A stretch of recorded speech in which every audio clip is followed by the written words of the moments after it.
네, 여러분 오늘도 우리 같이 말씀 읽읍시다. 오늘 말씀은 출애굽기 2장 11절에서 25절까지의 말씀입니다. 네, 오늘도 문단 먼저 나눠보면요. 저는 오늘 3개로 나눠보았는데 11절에서 15절은 살인과 좌절 그리고 도망, 그리고 16절에서 22절은 광야에서의 모세, 그리고 23절에서 25절은 탄식을 들으시는 하나님. 네, 이렇게 나눠보았습니다. 네, 먼저 내용을 잠깐 살펴보면요. 모세가 어른이 됐다고 표현하고 있습니다. 장성했습니다. 모세는 어떻게 자랐을까 궁금한데요. 그 내용은 어떻게 자랐는지 기록되어 있지 않아요. 그런데 분명하게 기록되어져 있는 것은 자신이 이스라엘 민족, 히브리 민족이라는 사실을 잊지 않았다는 것입니다. 그래서 오늘 말씀을 보면 히브리 민족에 대해서 그는 형제라고 오늘 성경이 기록하고 있죠. 그가 어느 날 자신의 형제들을 히브리 민족을 보러 나갔다가 애굽 사람들에게 학대받고 있는, 고통받고 있는 자신의 민족을 보고 그 애굽 사람을 죽이게 됩니다. 그는 어쩌면 자신의 동족들이 자신을 칭찬하거나 감사해야 할 것이라고 생각했을지 모르겠어요. 그런데 그 사람을 죽이고 난 그 다음날 다시 나갔는데 이스라엘 민족끼리 싸우는 것을 보고 모세가 그 잘못한 사람에게 그러지 말라고, 왜 싸우느냐고 말릴 때 그에게 들려온 얘기는 누가 너를 우리의 통치자나 재판관으로 세웠느냐는 얘기죠.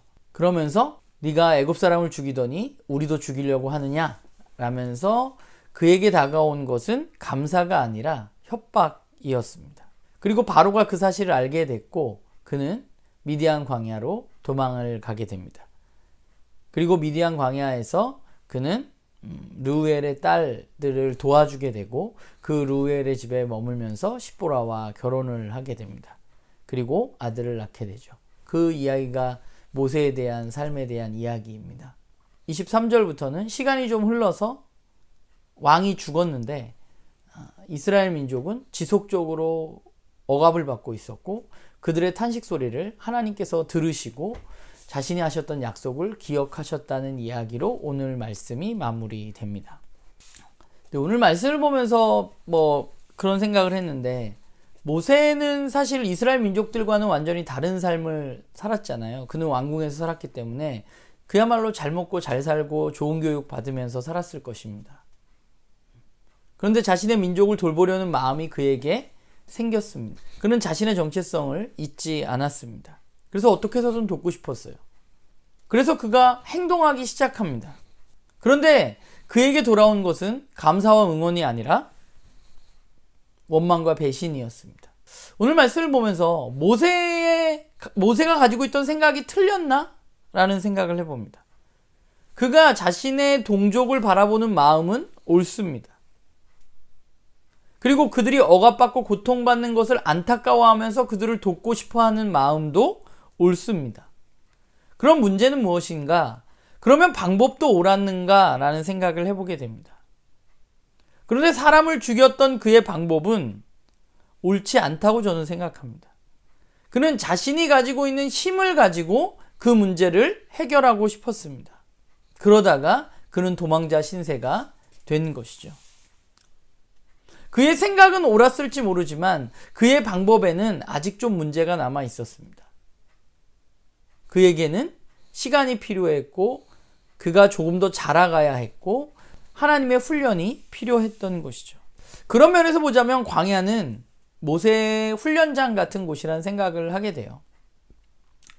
그는 거기서도 그냥 조용히 양을 치면서 살았습니다. 그런데 그는 그곳에서 자신의 정체성을 잊었는가? 오늘 말씀을 보면 그가 그의 아들 이름을 지은 것을 보면 그는 자신의 정체성을 잊지는 않았습니다. 그는 나그네라는 정체성, 여기가 내가 내 고향이 아니라는 사실을 알고 있었습니다. 모세는 그렇게 훈련받고 있었고 하나님은 이제 이스라엘 민족들의 탄식을 들으시고 행동하려고 하시는 것이죠. 우리가 그리스도인으로 살아가면서 올바른 생각과 올바른 정체성, 가치관을 가지고 살아가는 것은 우리의 삶에 있어서 매우 중요합니다.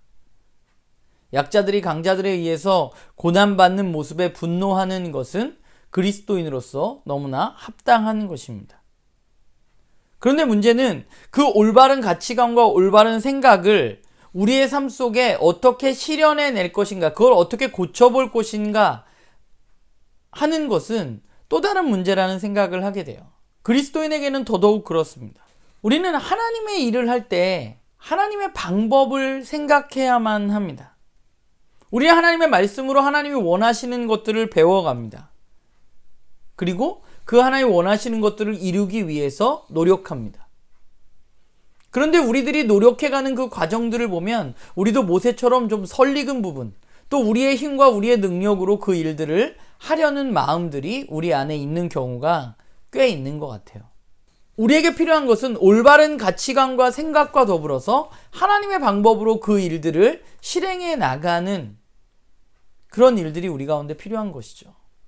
그렇게 보자면 저는 오늘 말씀을 보면서 그럼 나에게 필요한 건 뭔가? 우리가 하나님의 방법으로 살아간다는 건 어떤 건가? 라는 생각을 하다가 가장 먼저 든 생각은 무엇이었냐면 하나님을 향한 전적인 의지가 필요한 것 같아요. 그러니까 우리는 그 일을 해나가려고 조바심이 나기도 하고 내가 옳은 것을 행한다는 어떤 정의감에 불타기도 합니다. 그런데 우리에게 필요한 것은 전적인 의지, 그분에 대한 신뢰, 내 생각을 잠시 내려놓는 것, 내 방법이 옳지 않을 수 있다는 생각을 늘 하는 것이 우리에게 필요하다는 생각을 하게 돼요. 그래서 우리가 매일 훈련하지 않으면 우리가 모세처럼 광야로 들어갈 수는 없잖아요. 그러나 우리가 어떤 하나님과의 관계를 맺는 특별한 훈련을 우리가 하지 않으면 우리도 똑같이 올바른 생각을 갖고 있다 할지라도 하나님의 방법이 아니라 우리들의 방법으로 그 일들을 행할 수 있다는 생각을 좀 오늘 말씀을 보면서 하게 되는 것 같아요. 하나님은 어제도 그제도 제가 말씀을 보면서 영상에서 이야기했지만 하나님은 여전히 일하시는 분이십니다. 오늘 말씀에도 하나님은 이스라엘 민족들의 탄식을 들으시고 자신의 약속을 기억하시고 이제 행동하시려고 합니다. 하나님은 일하십니다. 중요한 것은 하나님과 같은 마음을 품고 하나님의 방법으로 그 일들을 해나갈 사람이 하나님에게 필요하다는 것. 바라기는 저를 비롯한 나눔교회 식구들 모두가 하나님으로부터 오는 좋은 가치관과 정체성을 가지고 하나님의 방법을 우리가 잘 배워서 우리의 방법이 아니라 하나님의 방법으로 그 일들을 해나가는 그런 우리 모두가 되기를 간절히 소망합니다.